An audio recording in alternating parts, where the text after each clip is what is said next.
se passe pour qu'on maîtrise ce phénomène-là, qui est un phénomène de société dont on ne peut pas se départir. On ne peut pas empêcher que les gens se volent parce que ça se passe partout, c'est dans la nature humaine. On ne peut pas empêcher qu'il y ait des agressions, mais on peut lire et comprendre notre phénomène. Effectivement, nous sommes aujourd'hui à un niveau trop élevé de pointe. J'ai envie de dire, des événements de plus en plus pressants nous interpellent sur la manière dont notre sécurité est gérée. Il faut qu'on s'arrête sur notre politique sécuritaire. Qu'est-ce que l'État, qui doit la sécurité aux populations, a comme projet sécuritaire?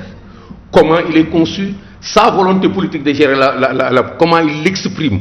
Comment nous pouvons comprendre que, à partir de ce qui se passe, sa volonté est de nous produire telle sécurité? Qui sont les acteurs qui doivent gérer cette action de l'État? Quelle est leur organisation? Quel est leur moyen? Quel est leur cahier de charge?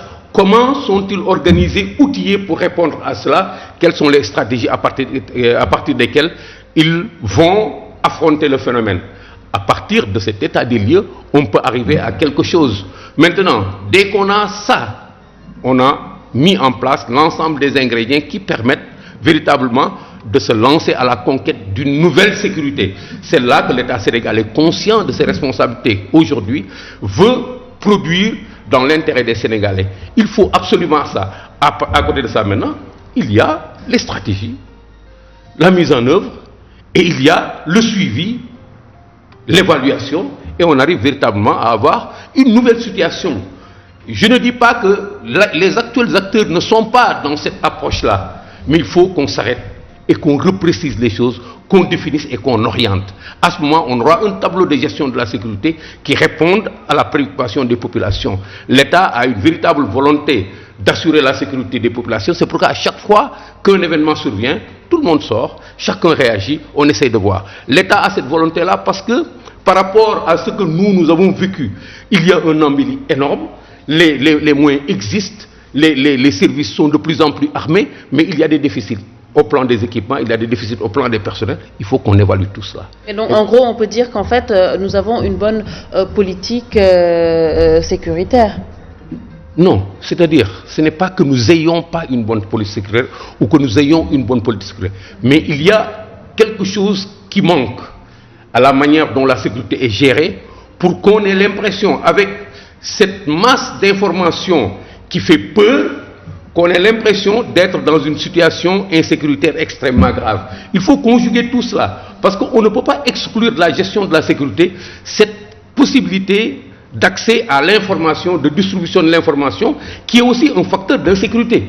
Il faut que nous arrivions à porter une action qui autant informe sur les événements qui se produisent que sur la dynamique de sécurisation des populations. Là, il faut beaucoup revenir en arrière et définir la sécurité à partir de tout cela, l'insécurité étant ce qu'il faut convaincre à partir des stratégies, de la politique sécuritaire et de tout ce qui est fait pour mettre cela en œuvre. C'est simple, une politique sécuritaire. C'est une volonté politique à la base, qui est exprimé à travers des comportements de l'État qui sont pris en charge par l'ensemble des services qui sont mis là. Mais l'État tenant derrière, les organise, leur donne les moyens de travailler et les suit. Aujourd'hui, il les suit et les oblige à faire le résultat. Moi, je crois qu'il faut qu'on reprenne la main. Reprendre la main, c'est s'arrêter, ce n'est pas forcément changer tout. C'est s'arrêter et se suivre. Ce n'est pas s'arrêter et changer tout, amener de nouvelles choses. Parce que la sécurité, elle se fait d'une certaine manière qu'on ne peut pas changer, évoluer. On fera toujours la guerre de la même manière, même si les fusils évoluent, même si les bombes évoluent, on fera toujours la guerre de la même manière. C'est une guerre qu'il faut mener contre une délinquance. Il faut la faire de manière classique, mais en innovant tout le temps. À ce moment, on sera certain de ne pas perdre de pied par rapport aux délinquants. Là, on va décrire le phénomène des armes, le phénomène des groupes, le phénomène des scooters, de l'agression, les formes d'expression de cette insécurité. Effectivement, il y avait une insécurité plus grave, plus sauvage que celle-là. Mais ces moyens aujourd'hui ont aggravé la chose. Je me rappelle, il y a plus de 20 ans, mais cette violence-là, elle était là. On vous prenait une arme à feu, c'est élégant par rapport à ce qui s'est passé. Tu passes dans un coin, on te met un morceau de linteau sur la tête, on te traverse avec un coupe-coupe, on te brise la tête, on prend ton argent. Ça existait. Mais notre responsabilité aujourd'hui, elle est présente. Il faut qu'on produise de la sécurité d'une qualité telle que les populations puissent dormir. Et ça, c'est de la responsabilité de l'État. Dans le contexte où on se trouve aujourd'hui, elle doit se définir une politique sécuritaire et organiser ses outils de la manière qui leur permettra de ne pas perdre pied par rapport à l'insécurité, aux causes de l'insécurité. Moi, je crois que c'est très théorique tout cela, mais si on fait dans les détails, on comprendra où on va. Alors, au moment où il disait que ce n'était pas la question de demander si nous avons une bonne politique sécuritaire ou pas, vous avez répondu par si nous en avons une bonne politique. Oui. L'État du Sénégal a une bonne politique sécuritaire, a des moyens, les forces de défense et de sécurité sont bien là. Quand vous voyez le défilé du 4 avril, vous voyez qu'on a assez de moyens pour juguler quand même l'ensemble de ces menaces-là. Cependant, il faudra en ce moment-là calculer ce que souvent on dit dans notre jargon, la dissuasion. Cette dissuasion consiste à tout début à communiquer, à informer les populations. Je vois que c'est un maillon de la chaîne qui manque. Cette communication, cette éducation, cette formation de la population en matière sécuritaire, c'est-à-dire l'approche de proximité. La présence. L'approche de proximité, l'information à partir des quartiers, les premières actions à faire en cas de faire de la dissuasion. Imaginez dans les quartiers, si quand même les gosses qui sont au chômage se rassemblaient, qui formaient des équipes, je ne dirais pas d'autodéfense, mais des équipes de sécurité. Des brigades de surveillance. Des brigades de surveillance qui rétribuées par les habitants, comme on garde les véhicules dans les quartiers. Et en plus de cela, il y aura l'information, le renseignement qu'ils peuvent donner à un autre niveau. Ça, au moins, ça commencerait à faire une dissuasion sur les terroristes, sur les brigands qui pensent rentrer dans cette boutique, casser la station ou machin. Ils se diront que dès notre préparation initiale, on est vu, on est remarqué. Donc, c'est de la dissuasion. Je pense que la dissuasion, dans le cadre de la prévention des menaces, est une des solutions. Le commissaire a dit qu'on s'arrête. Là, j'ai un peu tiqué parce que bon, si on s'arrête, les gens vont se plonger, commissaire. Il faut les accompagner. Il faut accompagner actuellement l'action, les actions que l'État est en train de faire. Je pense bien que le président, comme hier, il l'a dit au Conseil des ministres, l'État a la volonté de neutraliser ces brigands. Mais du banditisme au terrorisme. Mais mon colonel, vous avez parlé de dissuasion. Et à la veille de certains événements à caractère politique, dans les rues de Dakar, on voit partout des blindés de la police, de la gendarmerie. On voit au niveau des ronds-points une forte présence policière aux gendarmes. Mais pourquoi seulement à la veille de certains événements à caractère politique pour des besoins de dissuasion surtout, pourquoi justement ces forces ne sont pas quasi présentes de manière permanente dans les rues de Dakar? Mon cher, on est dans un état démocratique, de liberté. On ne peut pas faire sortir toutes les forces et en tout temps des blindés comme dans les pays que nous connaissons. Non, je ne parle pas de blindés, c'est juste un exemple. Non, mais ce n'est pas un bon exemple quand même de voir des chars, des véhicules de blindés partout dans les angles de Dakar, dans les ronds-points. Ce n'est pas joli, on préfère des fleurs. C'est l'intitulé de mon livre, les fleurs au bout de la lance. On préfère cela que nous ne sommes pas oubliés des tontons Makout, heureusement. Non, heureusement, c'est ça qu'il ne faut pas. Alors, nous sommes dans un pays civilisé, un peuple civilisé. S'il n'y avait pas d'adjonction d'autres nationalités en notre sein, on serait les Sénégalais de la Teranga. C'est dommage qu'on est dans le cadre des grands groupes. Il faut s'ouvrir aux autres, quelle que soit leur civilité. Mais peut-être qu'il veut dire par là, parlant de dissuasion, qu'il y ait beaucoup plus de rondes. On l'avait vu, il y a eu des populations qui exigeaient beaucoup plus de rondes, beaucoup plus de brigades de nuit par rapport à des zones classées zones rouges. Peut-être c'est de ça dont il veut parler en parlant de dissuasion. Dans le cadre de la dissuasion, c'est la mise en œuvre des moyens humains qui patrouillent et tout ça, ça rentre dans le cadre de la prévision. Hein? Parce que quand je parle de dissuasion, c'est rentre dans le cadre de la prévention. La prévention. Ok? Tout ce que vous dites là, c'est dans le cadre de la prévision, c'est de la mise en œuvre Mais ça a un coût extrêmement élevé, hein, que quand même nos petits pays, jeunes pays, n'ont pas encore, et d'ailleurs aucun pays. Vous allez dans les grands pays, vous voyez, et à Paris, toujours les gens, ils sont là entre les trucs, ça n'empêche pas que le gars, s'il veut venir avec son véhicule bélier, hein, il choque personne. Vous allez dans tous les grands pays, hier, avant-hier aux États-Unis, boum, boum, boum, en Californie. Alors, personne ne peut échapper à cela. Cependant, il faudrait que, comme je l'ai dit, qu'on augmente quand même au niveau quartier, au niveau très proximité, très périphérique, les actions individuelles, le regard, le coup d'œil de nous-mêmes, que chacun soit le gardien de son frère. Et le problème, je pense que ça peut être réglé d'une manière moins onéreuse. Effectivement, parce que quand même, vous avez raison, mon colonel, mon commissaire, parce que quand même, ça a beaucoup évolué. Il y a un temps où les agressions étaient tellement récurrentes qu'un officier de la gendarmerie formait même des jeunes, je ne veux pas citer le quartier, mais a formé des jeunes par rapport à des brigades de nuit. Mais mon commissaire, vous avez parlé de cette communication, ou mon commissaire, de cette communication que l'on doit mieux sentir. Parce qu'à un moment donné, au niveau de la chaîne nationale, quand on était enfant, on voyait à certaines heures une publicité qui passait en ronde, et allô le 18, etc., on montrait des sapeurs-pompiers par rapport à la prévention dans les maisons. Cette forme de prévention, est-ce qu'elle ne devrait pas être également présente du côté et de la police et de la gendarmerie pour mieux outiller les citoyens que nous sommes afin d'avoir les premiers réflexes en termes justement de prévention? Oui, il faut s'arrêter sur ce terme prévention qui est anticipé par la prévision dont il parle. La prévision est un caractère d'évaluation et de programmation.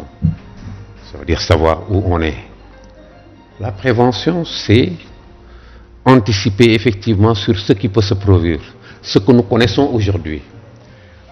Il y a beaucoup de choses qu'il faut faire pour prévenir. La première, c'est effectivement cette question de présence policière que chacun veut exprimer selon sa perception des choses. C'est pourquoi vous avez parlé tout à l'heure des chars qui sont là, ce n'est pas le même contexte. Ce n'est pas le même projet sécuritaire, ce n'est pas la même situation.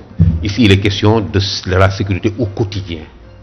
Donc, de gérer la situation des cités, des lieux de résidence des populations et d'activité des populations de manière permanente. Là, il faut des structures, des stratégies, des personnels et des moyens pour gérer tout cela. Mais aussi, il faut une éducation des populations, il faut une information des populations, il faut une participation des populations à tout cela pour que cette prévention puisse jouer. Il y a ce qu'on appelle par exemple la peur du gendarme. Il faut qu'on sache à quel moment faire telle chose à telle entité chargée de la sécurité, à tel moment mettre telle chose à tel moment mener telle action. Quel est le programme qu'on déroule sur 24 heures, sur 72 heures, comment est-ce qu'on fait pour gérer les temps de nuit, les temps de jour? Ça veut dire quand il y a le maximum de présence de citoyens dans les rues, quand les gens peuvent prendre en charge 70% de leur sécurité, qu'est-ce qu'il faut faire à côté d'eux pour les amener à vivre normalement? Quand ils ne peuvent pas gérer plus de 10% de leur sécurité parce qu'ils dorment. C'est ça l'étude de la prévention. C'est en mettant ces éléments-là ensemble qu'on fait de la prévention. Et ça, vous avez un rôle là-dedans, la presse a un rôle là-dedans, l'école a un rôle là-dedans, les autres administrations ont un rôle là-dedans. Effectivement, c'est ça. Si je demande, par exemple, de s'arrêter, c'est pour nous mettre à apporter ce qui manque, les moyens qui manquent pour que nous puissions rattraper notre jeu, plutôt que d'arrêter d'agir en attendant d'amener autre chose. La volonté politique, elle existe. Je l'ai toujours dit, elle a toujours existé depuis que l'État s'est mis à gérer des institutions chargées de défendre, de produire de la sécurité. La volonté est là. Mais il faut qu'aujourd'hui, on s'adapte mieux à ce qui se passe. Il faut qu'on arrête d'avoir seulement des interpellations par à-coup. Ça veut dire à chaque fois qu'on a une situation explosive, on s'arrête. Tous les mois, tous les 2 mois, on me dit, il y a telle chose, qu'est-ce qu'il faut faire, commissaire? Il y a telle chose, qu'est-ce qu'il faut faire? Comme s'il y avait une recette magique à amener tout de suite, pam, pam, pam, abracadabra, et puis c'est réglé. Il ne faut pas ça. Il faut que nous soyons toujours sur le métier. Il faut, pour que cela soit maintenant, il faut qu'on règle la prévision. Il faut qu'on règle la répression. Quels sont les moyens quand les faits sont accomplis ici, comme on a fait avec la gendarmerie? C'est magnifique dans cette affaire-là et qu'on sort. On est fâché, qu'est-ce qu'on fait pour rattraper ces gens-là et les empêcher de nuire? Sans caractère de prévision. Quand on rattrape des délinquants qui commettent un forfait comme ça fait peur aux autres qui étaient en train de préparer un autre en se disant que nous pouvons être attrapés demain. Ça participe de la prévision. Donc tout cela tient ensemble. Il faut qu'on y travaille, il faut qu'on ait des outils bien préparés. Je dis effectivement qu'il y a des moyens. Mais est-ce qu'il y a assez de moyens? Est-ce qu'il n'y a pas moyen de mieux organiser ces moyens-là?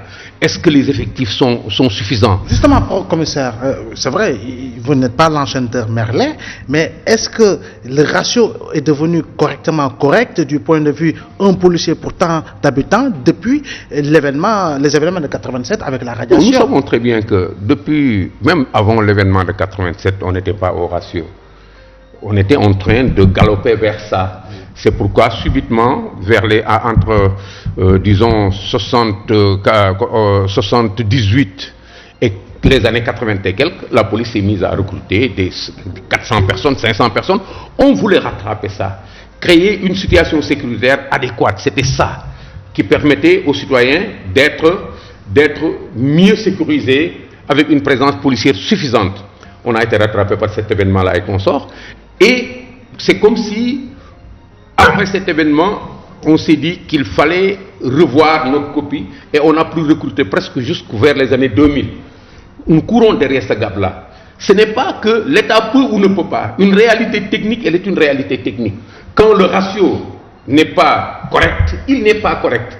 Maintenant, est-ce qu'il faut absolument régler ce problème de ratio en attendant d'avoir une sécurité? Mais non, on fait la sécurité avec ce que nous avons aujourd'hui, en posant la question du ratio, en y travaillant. Aujourd'hui encore, j'ai remarqué depuis un certain temps, depuis 2 ans, l'État est en train de revenir à vouloir rattraper encore ce gap-là et qu'on sort et à le résorber.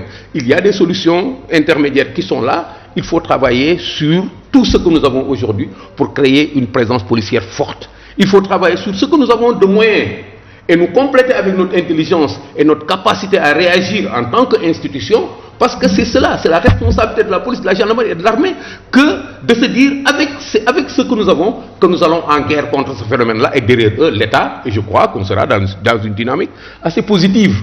Il ne faut pas qu'on s'arrête aujourd'hui pour dire on n'a pas ça, donc on ne peut pas avoir de sécurité. Il la faut. La sécurité, il n'y a pas de bon à payer demain pour la sécurité. Dès qu'elle est déréglée, il faut réagir tout de suite. C'est pourquoi j'ai dit qu'il faut qu'on y aille.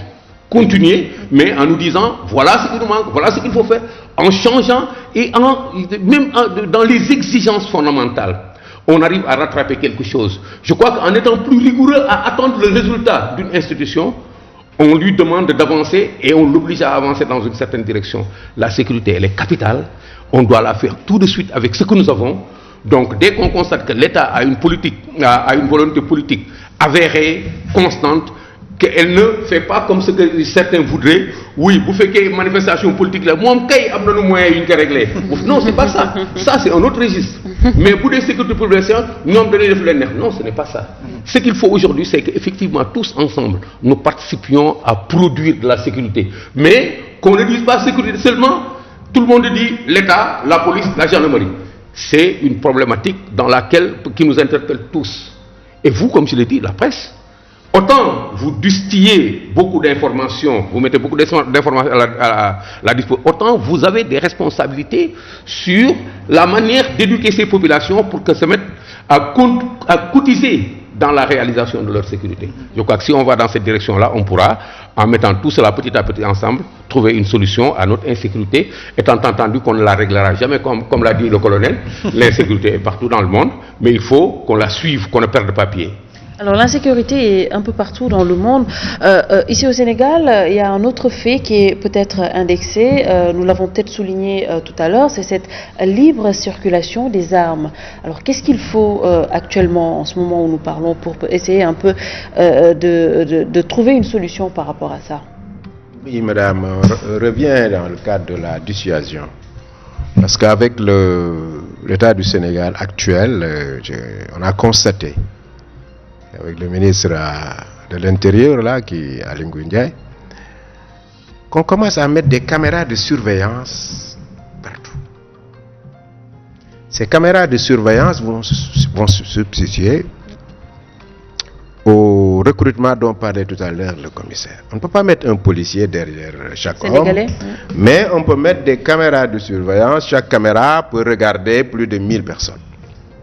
Et c'est une solution. Actuellement, on est en train de le mettre partout à l'intérieur de la capitale et ça va essaimer à l'intérieur du Sénégal, partout. Il y a un risque d'aller. C'est déjà de la dissuasion. Ça permet déjà de régler beaucoup de problèmes d'effectifs et de voir. Parce qu'en matière sécuritaire, quand on voit, on a. Donc tout le problème, c'était de voir. Sauf que la caméra n'est pas mobile pour arrêter un brigand. Voilà, mais l'essentiel, si tu es décelé, il faut te remarquer dans un acte donné, déjà à 80% tu es pris. Ok? Ça c'est déjà de la dissuasion. Même le fauteur va se dire que on m'a vu déjà, je suis foutu. C'est de la dissuasion. C'est très important ces caméras de surveillance-là. En outre, une fois que ce délinquant est pris, n'en déplaise aux droits de l'homme, le droit de l'homme, des gens qui parlent droit de l'homme. Ces gens-là pris, ils devaient subir le sort d'un délinquant vraiment dans toute sa globalité, de l'enquête jusqu'à la prison, jusqu'aux travaux forcés dans les rues de Dakar, ou bien à Tamba dans les prisons où il y a de la chaleur, pas des prisons dorées à côté de la mer. Ça rentre dans le cadre de la dissuasion.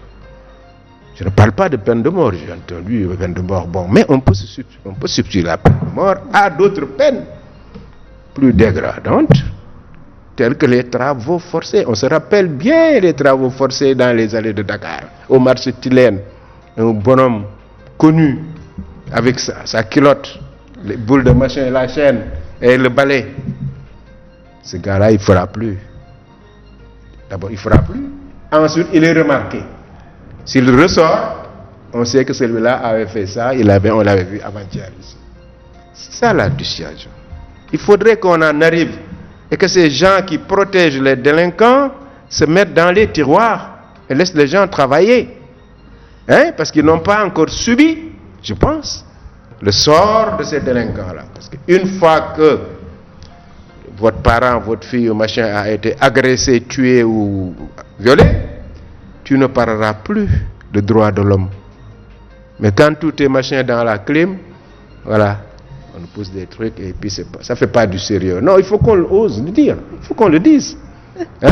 Et moi, je suis bien placé, tout le monde sait que je suis un humaniste, je suis défendeur des droits de l'homme. Cependant, quand il faut dire la vérité, il faut la dire. C'est aussi simple que ça.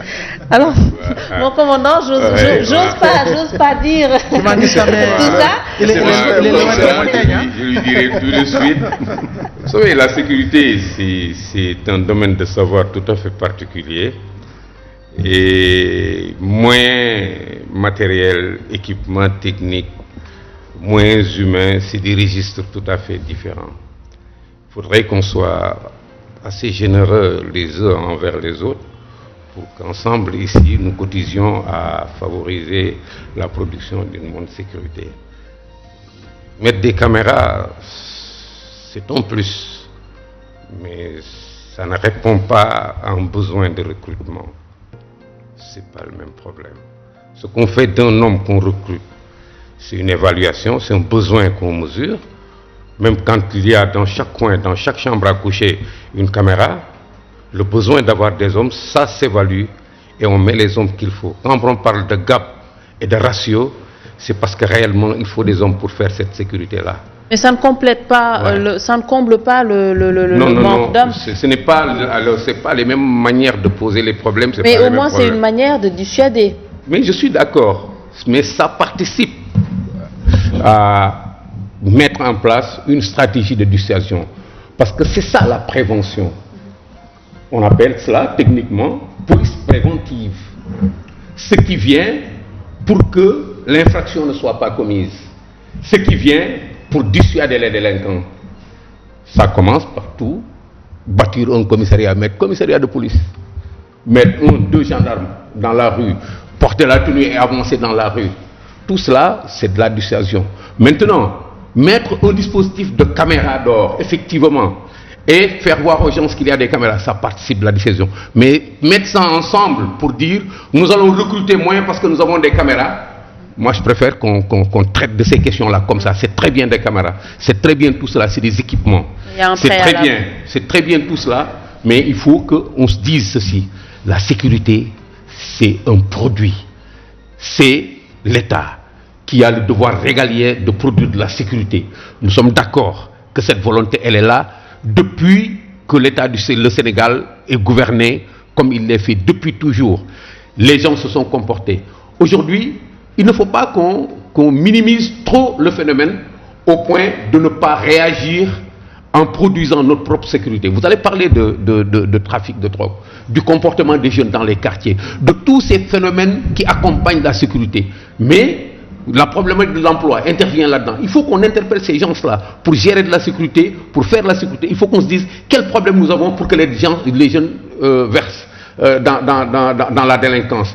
Quel problème nous avons pour que les jeunes se mettent à la drogue et que cela produise des déchets. Quel problème nous avons là pour une promiscuité dans les quartiers, pour que les jeunes ne réussissent pas à l'école. Comment ils vivent. Donc c'est tout cela, mais pour ce qui nous concerne, nous, en tant que policiers, forces de défense et de sécurité, nous intervenons sur un registre où on produit des comportements qui visent à avertir, à faire peur, comme l'a dit le colonel, d'applacer la peur de manière suffisante dans le camp des délinquants pour que ceux-ci ne viennent pas à commettre des infractions. Maintenant, quand ils les commettent, on les suit. C'est ce paquet de tout cela qui permet de garantir une sécurité confortable aux citoyens. Je suis d'accord, il faut des équipements, mais je ne voudrais pas qu'on mette les équipements à la place des hommes et les hommes. Même si on met tous les équipements et des hommes, il n'y a pas de bonne stratégie. Il n'y a pas de sécurité. Il faut des stratégies, il faut des comportements, il faut les exécuter, il faut des programmes de travail, il faut un projet de sécurité. Par exemple, je disais déjà je constatais en 1989, pour la première fois, mon attention a été attirée au cours d'une course-poursuite. Je suis parti de la Médina, je suivais une bande de délinquants qui sortait d'ici, jusqu'à Poste-Thiaroye. Je n'ai pas rencontré un policier, pas un gendarme. Ça pose le problème de la présence policière quand les gens sont en train de dormir. Nous étions à minuit passé. Nous sommes sortis de la Médina. Nous avons traversé, nous sommes rentrés par la gare routière Pompier. Quand j'arrêtais la poursuite, on était à Thiaroye. Il n'y avait pas un policier, il n'y avait pas un gendarme. Il n'y avait pas de patrouille, il n'y avait pas de point fixe gardé. Tout cela, ça participe de la manière dont on doit produire de la sécurité. Il faut qu'on revienne à refaire tout cela. Il ne faut pas qu'on fasse de l'autosatisfaction et qu'on s'arrête à dire oui. Il y a des choses à corriger, c'est certain. Et on ne les corrige pas parce que tout est mauvais. Mais on doit simplement se remettre à dire il nous faut mieux faire. Parce que les populations qui ont des droits en exigent un peu plus tous les jours. Nous devons les suivre eux aussi. Parce que sinon, nous allons voir les problèmes, nous les voir poser, nous répondre, dire notre propre satisfaction et ne rien faire. L'État, je le dis aujourd'hui, moi, la situation d'aujourd'hui était plus confortable que quand moi j'étais sur le terrain. Vous allez au commissariat central de Dakar aujourd'hui, vous voyez, je viens par exemple d'un événement dans la famille policière, mais ce que j'ai vu comme moyen déployé, c'est impressionnant. C'est impressionnant, il n'y avait pas ça quand on était là. Vous allez aujourd'hui, il y a plein de motos, il y a plein de voitures, il y a plein de ceci, il y a plein de cela. Il faut qu'on organise le déploiement de tout cela au service de la sécurité pour laquelle elle est là. Il faut que le peu d'hommes qu'il y a ici, qu'on trouve suffisamment d'intelligence pour les articuler de manière à produire le maximum de présence dissuasive, donc de prévision, de prévention, et après maintenant on verra comment organiser dans des spécialités très pointues la manière de poursuivre ces délinquants à chaque fois qu'ils commettent des forfaits. En tirer profit parce qu'il y a des hommes, il y a du matériel, il faut, comme vous le dites, une bonne stratégie. Il faut qu'on se mette maintenant à travailler, à nous dire ce que nous avons et immédiatement ce que nous pouvons en faire pour produire une sécurité meilleure. Après, même seulement, on aura le droit de dire à l'État augmenter, augmenter, augmenter, augmenter. Je suis d'accord. Les équipements sont là, les moyens sont là. Mais il faut aussi qu'on réfléchisse sur pas ça seulement. Il y a des choses, peut-être que lui, il maîtrise mieux que moi. Parce qu'il est dans des spécialités que je ne contrôle pas. Il y a des choses que vous maîtrisez mieux que moi, parce que vous êtes dans des spécialités. Comment faire pour que nous tous, nous produisions cette sécurité? Il a parlé de la contribution des populations à cela. Je peux y réfléchir, mais peut-être que quelqu'un d'autre connaîtrait mieux que moi comment faire pour que les populations s'associent. Comment que les populations s'approprient leur police, s'approprient leur gendarmerie, fassent corps avec tous ceux qui sont là en réalité pour comment tuer le mythe du policier ou du gendarme ennemi, adversaire, emmerdeur, corrompu. Je sais, il faut tuer ces mythes-là et mettre tout le monde dans la même direction pour que nous nous mettions pour l'essentiel à produire de la sécurité, rien que dans l'intérêt du pays et des citoyens. Moi, je crois que si on en arrive là, on trouvera quelque chose. Vous allez dans certains pays, vous n'osez pas insulter un policier à l'écart là-bas, parce que les gens vous disent c'est notre police. Il n'empêche qu'il y a des policiers qui ne font pas les choses comme il faut dans ces pays-là, mais les populations sont dans un état d'esprit tel que quand tu agresses un policier, c'est la population qui t'agresse toi-même. Il y a des pays où la population est à la disposition de la police, même pour l'aider dans son travail, dans ses bureaux. Il y a des pays où la population travaille en synergie avec la police. Un événement se produit tout de suite, de manière bénévole. Chacun photographie, chacun filme. Celui qui voit quelque chose n'attend pas qu'on lui dise. Il prend son téléphone, il envoie et il dit je suis prêt à témoigner. Il faut qu'on crée ces comportements-là chez nous. Il faut qu'on réduise le champ d'expression des délinquants en nous mettant tous à nous comporter dans la même direction. Je crois que c'est un travail fouillé qu'il faut et qui nous amènera véritablement à avoir les moyens de produire une sécurité adéquate. Ce qui veut dire, mon colonel, que l'État devra véritablement mettre les moyens. Je comprends ce que vous voulez dire. Moi, je suis d'accord avec le commissaire. Cependant, moi, je raisonne stratégie globale. Comme ça, il réfléchit spécificité. Police, défense, sécurité. Okay? C'est là où quand je parle de moyens additionnels tels que les caméras de surveillance, les drones, etc., ça c'est global. C'est pour avoir une vision stratégique sur tout. Et réduire, sur le plan budgétaire, l'employabilité de ces hommes. Parce que ça a un coût que l'État ne peut pas supporter. Il faut trouver un palliatif. Ce palliatif, actuellement dans les États modernes, sont le système informatique de surveillance, sont les réseaux de surveillance, qui peuvent aller très loin. Je ne vais pas dire qu'ils vont aller jusqu'à prendre le délinquant, mais ils vont au maximum à proximité et permettre aux agents d'aller ou le chercher là où il faut le chercher. Parce que vous faites une action actuellement, la caméra vous fixe, vous roulez avec votre véhicule, on appelle l'autre agent qui est à 20 km, il vous traque. Parce que vous êtes dans la visibilité des drones. Vous savez, tout ça, c'est dans les États modernes qu'on veut se situer. Hein? C'est pourquoi moi, je raisonne stratégie globale. Hein? Stratégie globale, c'est important, mais mon colonel, moi, il y a une question qui me revient parce que on me la pose assez souvent. Oui. Je n'ai pas de réponse parce que je ne suis pas expert. Alors, ces jeunes militaires qui sont formés, qui dorment, qui s'entraînent tous les jours et qui sont dans les casernes, pourquoi on ne les déployerait pas comme aile de soutien à la police ou à la gendarmerie pour gonfler les rangs en attendant justement ces recrutements dont avait parlé le président de la République à l'occasion d'un de ses discours à la nation? Non, chaque corps a son rôle. On ne peut pas prendre l'armée des militaires pour les mettre dans la rue. C'est pas faisable, ça ne doit pas se faire et c'est interdit. C'est pas possible.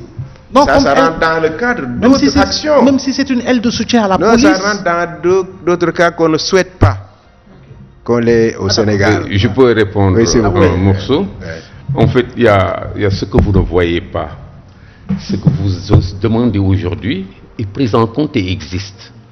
Depuis très longtemps, l'armée fournit du personnel additionnel à la police et à la gendarmerie. C'est ce qu'on appelle les auxiliaires. Nous avons une poche de réserve de jeunes qui font leur service militaire dans les rangs de la police et de la gendarmerie. Vous les verrez toujours, ce sont les gendarmes qui ont des trucs rouges là et consorts. Ouais, et les policiers qui ont des trucs rouges là, complètement rouges. Ça, c'est des effectifs additionnels que l'armée met à la disposition de la police et de la gendarmerie. On ne peut pas maintenant recruter pour l'armée un personnel qui doit faire le service militaire, assurer d'autres missions et les mettre totalement sous prétexte que ces gens sont en train de dormir, en train de s'entraîner. Ça, c'est une vision qui ne correspond pas à la réalité. Les gens ne dorment pas et ne s'entraînent pas là et consortent pour aller dormir. Ils sont dans leur mission. Ils sont dans les frontières. Ils sont déployés. Sinon, vous allez voir tous les officiers là avec des gros ventres et des je ne sais pas quoi là parce qu'ils ne travaillent pas.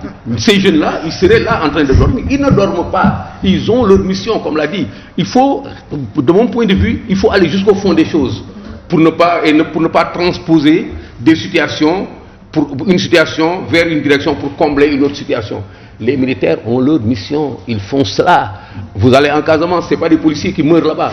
Vous allez dans les missions onusiennes où sont positionnés des militaires. Aux endroits où meurent les policiers, ce sont des policiers qui doivent être. Aux endroits où meurent des militaires, il n'y a que des militaires qui meurent là-bas. Donc, pour faire de la sécurité, véritablement, il faut qu'on pose notre problème et qu'on y apporte des réponses. Mais mon commandant, c'est ce qui me pose la question toujours. Maintenant, vous avez votre réponse. Mais mon commandant, parlant des militaires, alors que dire de tous ces jeunes qui ont été libérés après 2 ans peut-être de formation, qui sont laissés comme ça, sans mesure peut-être d'accompagnement, que dire par rapport à ces jeunes-là? Dire, c'est par rapport à la problématique sécuritaire Effectivement. ou par rapport au fait que ces jeunes... C'est tout Par naturel rapport à la problématique que sécuritaire. des jeunes qui font, c'est leur situation. Ils ne sont pas allés à l'armée pour y demeurer. Ils sont allés à l'armée pour faire un temps et revenir à la maison et trouver les moyens de s'insérer dans la production. En allant à l'armée, vous en verrez, à 90%, c'est des gens qui n'ont pas de métier. À 90%, quand ils sortent, chacun a un métier. Mais il faudrait que les autres pans de l'État et de notre économie travaillent à développer des secteurs où ils pourront s'insérer. Ce n'est pas parce qu'ils sont là que ça constitue une poche de réserve qu'il faut mettre. Déjà, quand on doit recruter des gendarmes, on les rassemble et on leur fait subir des tests pour en prélever et faire des gendarmes. Quand on doit faire des policiers, on les rassemble, on leur fait subir des tests pour en prélever une partie pour faire des policiers. Les autres doivent aller ailleurs et ailleurs et ailleurs. On ne fait pas l'armée simplement pour devenir militaire gendarme pour assurer la sécurité. On en fait parce que ça fait partie du curriculum d'un jeune Sénégalais normal qui pourrait faire l'armée avant de faire autre chose ou ne pas faire l'armée mais faire autre chose et continuer. Ceux qui font l'armée ne sont pas destinés toujours à porter des armes. Il faut qu'on trouve des solutions sans faire d'amalgame. Je veux dire qu'il faut que ceux qui n'ont pas pour métier d'apporter des réponses à ces questions-là, on va leur excuser tous ces écarts-là de réflexion, toutes ces souplesses à vouloir que ce bouchon-là aille fermer là-bas, alors que c'est un canari, tu veux mettre un bouchon d'une bouteille, alors ça ne marche pas. Il faut qu'on trouve de bonnes réponses à toutes les questions. Pour compléter, commissaire, il faut leur rappeler que le service militaire est obligatoire au Sénégal. Est-ce que ce n'est plus inscrit dans la Constitution? Qu'est-ce que ça veut dire, ce n'est plus inscrit dans la Constitution? Je demande. Le service militaire est obligatoire.